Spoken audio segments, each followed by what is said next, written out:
റഹ്മത്തിന്റെ കഥക് തുറന്നു സുന്ദരമീ റമളാൻ.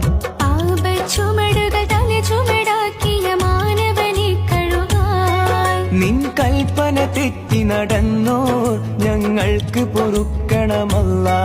ദുർചിന്തകളേന്തി നടന്നോ തീർപ്പാത തെളിക്കണമല്ലാ.